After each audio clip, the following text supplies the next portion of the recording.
সপ্তম শ্রেণীর ছাত্র এবং ছাত্রীদের আশীর্বাদ সমারোহ এবং তার সঙ্গে আরেকটা প্রোগ্রাম ছিল, তাদের আমি অ্যানাউন্স করেছিলাম। আমাদের এখান থেকে যে শিক্ষকগণ ট্রান্সফার হয়ে গেছেন, মাননীয় শ্রী দেবনাথ স্যার এবং সঙ্গীতা ম্যাডাম, ওনাদেরকে আমি ফোনের মাধ্যমে জানিয়েছিলাম, কিন্তু আজকে প্রবেশ উৎসব প্রথম শ্রেণীর হওয়ার কারণে ওনারা উপস্থিত হতে পারেনি। যাই হোক, আমাদের কার্যক্রম দুটোই ছিল। তা প্রথম আমাদের কার্যক্রম আমাদের সপ্তম শ্রেণীর যে ছাত্র এবং ছাত্রীরা, যে আমাদের বিদ্যালয়ে গত 7 বছর ধরে এখানে যারা অধ্যয়নরত, তাদের আজকে এখান থেকে আশীর্বাদ নিয়ে তারা নতুন এক স্কুলে গিয়ে তারা পদার্পণ করবে, সেই উপলক্ষে আজকে কার্যক্রম রাখা হয়েছে। আজকের কার্যক্রমে অধ্যক্ষ মহোদয় মাননীয় শ্রী শঙ্কর সানাদা, আমাদের সারা বছর সমিতির অধ্যক্ষ মহোদয়, আজকের কার্যক্রমের আমাদের উপাধ্যক্ষ মহোদয়া শ্রীমতী সুজাতা চৌধুরী ম্যাডাম, আমাদের সারা বছর সমিতির সদস্য আদরণীয় শ্রী নীতিশ মণ্ডল দাদা, আমাদের বিদ্যালয়ের জ্যেষ্ঠ শিক্ষক মাননীয় শ্রী মনোজ বিশ্বাস স্যার, আমাদের বিদ্যালয়ের সহশিক্ষক মাননীয় শ্রী অসীম রায় স্যার, আমাদের বিদ্যালয়ের সহশিক্ষক মাননীয় দেবনাথ স্যার এবং আমার প্রিয় ছাত্রছাত্রীরা। আমাদের বিদ্যালয়ে যে বর্তমানে যারা সপ্তম শ্রেণীর ছাত্র এবং ছাত্রীরা, তাদেরকে গত 15 দিন থেকে বারবার বলে আসছে যে আমাদের আজকের যে দিনটা, এই দিনে তোমরা সম্পূর্ণ 16 আনা উপস্থিত থাকবে, কিন্তু কারণবশত হয়তো কেউ আসতে পারেনি। যাই হোক, যারা উপস্থিত হয়েছ, আমাদের বিদ্যালয়ে এবছর সপ্তম শ্রেণী ছাত্রছাত্রী মোট 17 জন, 7 জন ছেলে এবং 10 জন মেয়ে, মোট 17 জন। এই 17 জন এই বছরে তারা সপ্তম শ্রেণীতে বার্ষিক পরীক্ষা দিয়েছে। ফলাফল আগামী 1 তারিখে ঘোষণা করা হবে। তার আগে আমরা একটা নির্ধারিত করেছি সবাই মিলে, আমাদের সারা বছর সমিতি এবং আমাদের বিদ্যালয়ের সহশিক্ষক সকলে মিলে, যে প্রতি বছর প্রতি স্কুল থেকে যেভাবে আমাদের বিদ্যালয়ের সপ্তম শ্রেণীর যে ছাত্ররা বা ছাত্রীরা থাকেন, তাদের যে একটা মূল্যবান, তারা এই সময়টা এখানে ব্যতীত করেন আমাদের বিদ্যালয়ে, একটা মূল্যবান সময়, তাদের 1 থেকে নিয়ে 7 পর্যন্ত যে একটা দূরত্ব, ভালোবাসা, স্কুলের প্রতি তাদের ভালোবাসা, শিক্ষকের প্রতি তাদের ভালোবাসা এবং বিদ্যালয়ের প্রতি তাদের যে একটা ভালোবাসা, এবং আবার তাদের যে ছোট ভাই বোন আছে তাদের প্রতি যে একটা স্নেহ ভালোবাসা, তারা যে 7টা বছর এখানে পার করে গেছেন, সেই বিষয়ে আজকে আমরা এখানে এই সভার আয়োজন করেছি। এবং তার সঙ্গে আমাদের এই বার্ষিক পরীক্ষার ফলাফলের 1 তারিখে হবে, কিন্তু তার আগে আমরা একটা গেট টুগেদার মানে সহভোজনের ব্যবস্থাও করেছি বিদ্যালয়ে। কারণ কি, সব বছর তাদের মনে একটা আশা থাকে যে আমরা যখন বিদ্যালয়তে চলে যাব, কিছু এখান থেকে আমাদের কিছু আছে, পাওয়ারও আছে, কিছু নিয়ে যাওয়ারও আছে, আর কিছু দেওয়ারও আছে। এখন তারা কি দেবে তাদের উপরে, আর তারা এখান থেকে কি নিয়ে যাবে সেটা হচ্ছে ছেলে মেয়েদের উপরে থাকে। যাই হোক, আজকে এই শুভ দিনে প্রথমে আমি আমার ছেলে মেয়েদের আমি ভবিষ্যৎ উজ্জ্বলের জন্য ঈশ্বরের কাছে কামনা করি। বিদ্যাদেবী মা, সরস্বতী মা এখানে সাক্ষাৎ রয়েছেন, মায়ের চরণে প্রণাম জানিয়ে আমি তোমাদের সবাই মঙ্গল কামনা করি, তোমাদের ভবিষ্যতের উজ্জ্বলে কামনা করি, যে তোমরা আগামীতে যেখানেই যে যাও, সব স্কুলই ভালো, সব বিদ্যালয় ভালো। নিজের উপরে ডিপেন্ড করে যে আমি কেমন করে পড়াশোনা করছি, কিভাবে আমি পথে চলছি। প্রথম যখন আমি এখানে এসেছি, আমার আজকে 6 মাস হতে যাচ্ছে। আমি এসেছি এখানে 31 অক্টোবর। তারপরের দিনই ছিল নভেম্বর। এখানে আসার পরে প্রথমে আমি সম্পূর্ণ বিদ্যালয়ে এখানে আমাদের যে প্রাক্তন যিনি মুখ্যাধ্যাপক ছিলেন শ্রীমান প্রণয় দেবনাথ স্যার, উনি বিভিন্ন বিষয়ে আমাকে অবগত করিয়েছেন, আমাকে সম্পূর্ণ চার্জটা দিয়েছেন। তার পরবর্তী কিছুদিন পরে আমাদের বিদ্যালয়ে সহশিক্ষক মাননীয় দেবনাথ স্যার উনিও এখানে আগত হয়েছেন। যাই হোক, আমরা নূতন, এখানে বিভিন্ন বিষয়ে আমরা এখানে অনভিজ্ঞ, জানি না এখানে কেমন কি ধরনের ছেলেমেয়েরা কিভাবে এখানে তারা রয়েছে। কারণ কি, একটা বৎসর যত পর্যন্ত পার না হয় কাউকে চেনা যায় না। চিনতে গেলে তাদেরকে আমাদের অধ্যয়ন করতে হয়, সাইকোলজিক্যালি সময় লাগে, বিভিন্ন রকমের তাদের বিষয়ে আমাদের পড়তে হয়। আমরা যখন বিদ্যালয়ে আসি, যখন একটা সাবজেক্ট এখানে নেওয়া হয়, প্রথমে আমাদের অধ্যয়ন করতে হয় যে আজকে আমি একটা টপিক শেখাবো, শেখানোর আগে সে বিষয়ে আমাকে সেটা শিখতে হয়। আমি নিজে শিখে তারপর তোমাদেরকে আমি শেখাই। মনে করো যদি আমি 7 ক্লাসে আজকে যদি a + b হোল স্কয়ার শেখাই, তার আগে আমাকে দেখতে হবে বইতে ওই যে ফর্মুলাটা আছে সব ঠিক আছে কিনা, a² + 2ab + b² এটা ঠিক আছে কিনা, ওটা যে লিখেছে ওখানে এটা প্রুফ করা যাবে কিনা। তখন আমাকে সেখানে পড়াশোনা করে এসে তারপরে এসে বাচ্চাদের আমাকে শিখাতে হয়, যাতে তাদের কোনো ভুল ত্রুটি না হয়। কারণ কি হয়, আমরা যদি আজকে একটা ভুল শিখাই, পিঁড়ির দর পিঁড়ি সম্পূর্ণ নষ্ট হয়ে যাবে।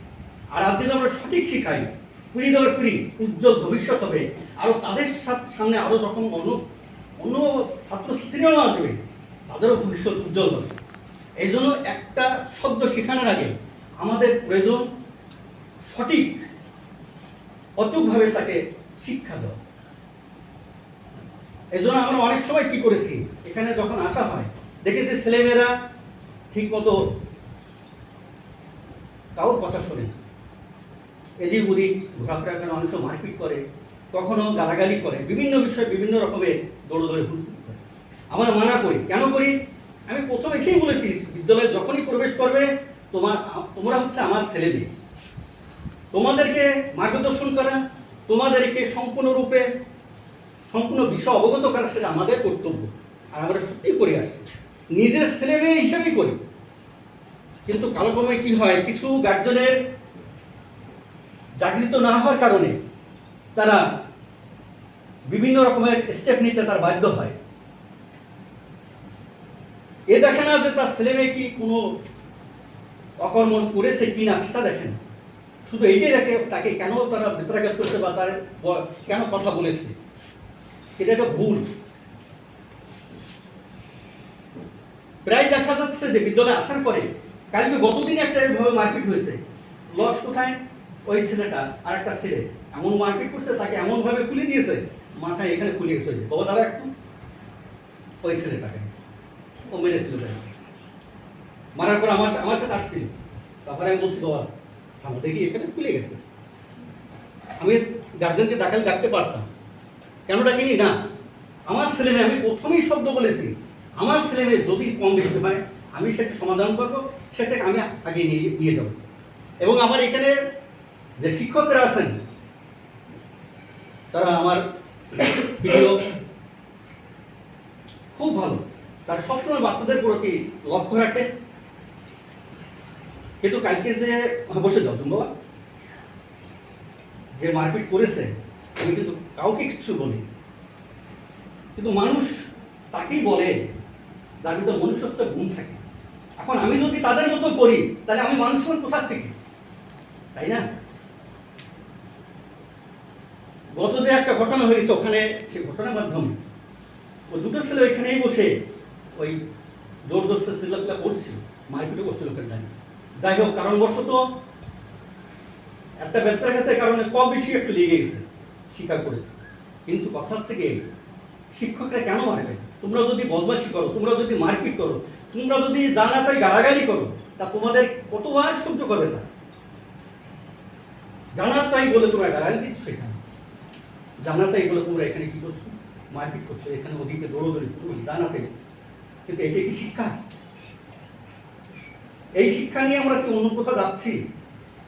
না, এটা শিক্ষা নয়।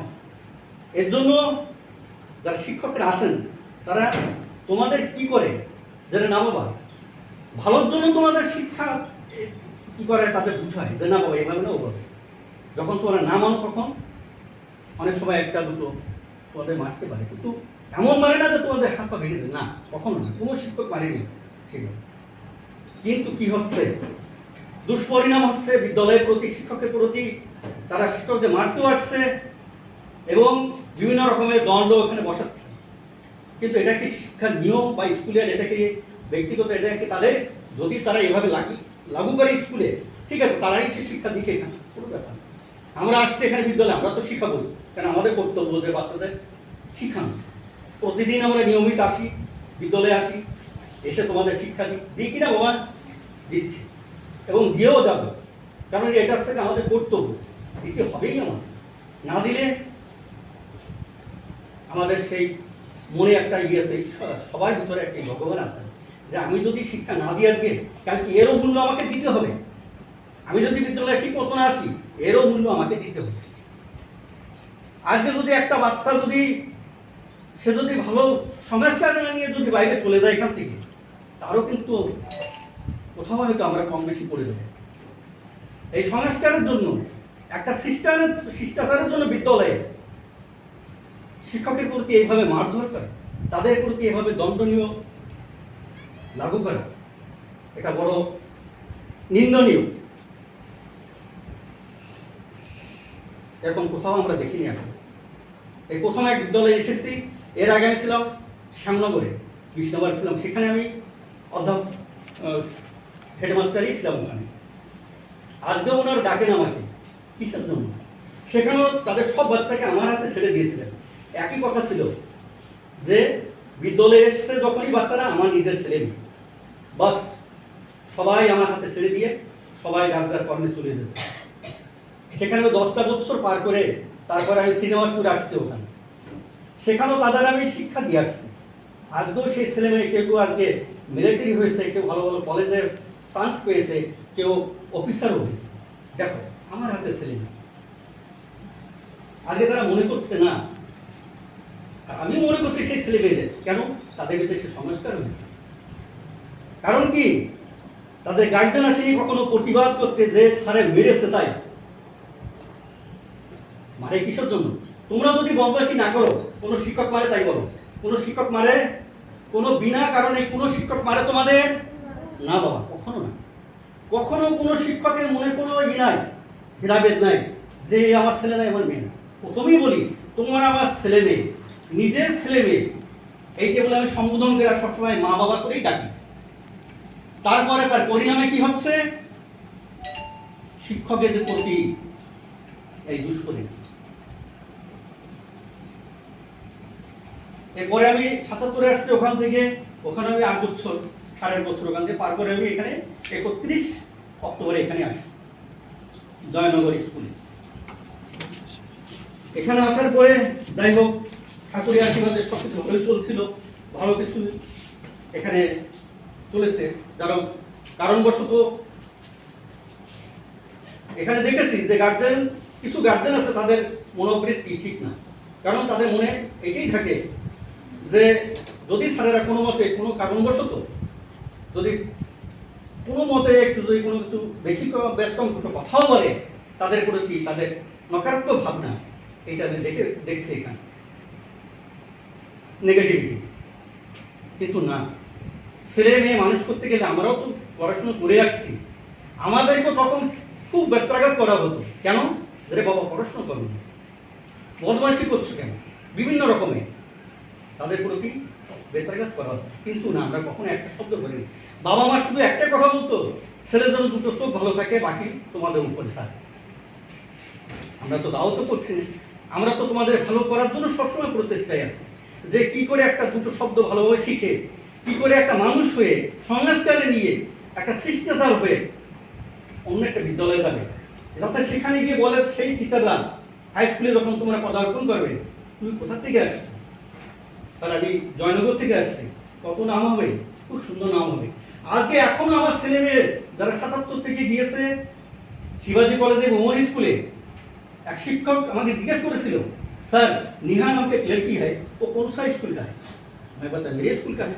अरे बोले वो तो स्टेज डेयर इतना अच्छा है कि पूरे हमारे स्कूल का ही वो হ্যান্ডেল করতে। দেখো তখন আমাদের মনে কেমন লাগে, তোমরা যদি ভালো কর্ম করো, ভালো পড়াশোনা করো, প্রথম তোমারই ভালো লাগবে, তারপরে শিক্ষকদের ভালো লাগবে, তারপরে গার্জেন বাড়ির মা বাবার ভালো লাগে, আমাদের পাতা আমাদের গ্রামের যত মান্যগণ্য ব্যক্তিগণ আছেন তাদের সবাই ভালো লাগে। প্রথমে নিজেকে ভালো করতে হবে। নিজে যদি আমি ভালো না হই তাহলে আমাকে কে ভালোবাসবে, কে আমার এই ছবিটা আঁকবে, তাই না?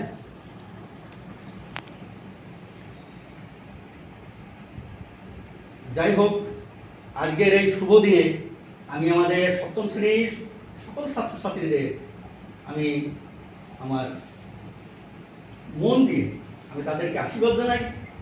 তাদের ভবিষ্যৎ উজ্জ্বল হোক, তারা মানুষ হোক, তারা যেখানেই যাচ্ছে সেখানে আরো সুন্দর করে, সেখানে আরো প্রস্ফুটিত করে ফুলের মতো তাদের জীবন উজ্জ্বল হয়ে উঠুক। যেন যেখান থেকে যাচ্ছে এখান থেকে যদি কিছু কম থেকে যায়, ওখানে গিয়ে আরো থেকে আরো কিছু চেষ্টা করে তারা যেন ভবিষ্যতে আরো মানুষ হয়, আরো ভালো স্কুলে যেয়ে তারা ভালো কিছু করতে পারে, এই আশীর্বাদ করি এবং ঈশ্বরের কাছে প্রার্থনা করি তোমাদের স্বাস্থ্য ভালো থাকুক, সুখে থাকো, তোমরা সবাই আনন্দে থাকো, মঙ্গল করি, এই শুভকামনা করি করে আজকের আমার উৎসব এখানে সমাপ্ত করছি। জয় হিন্দ।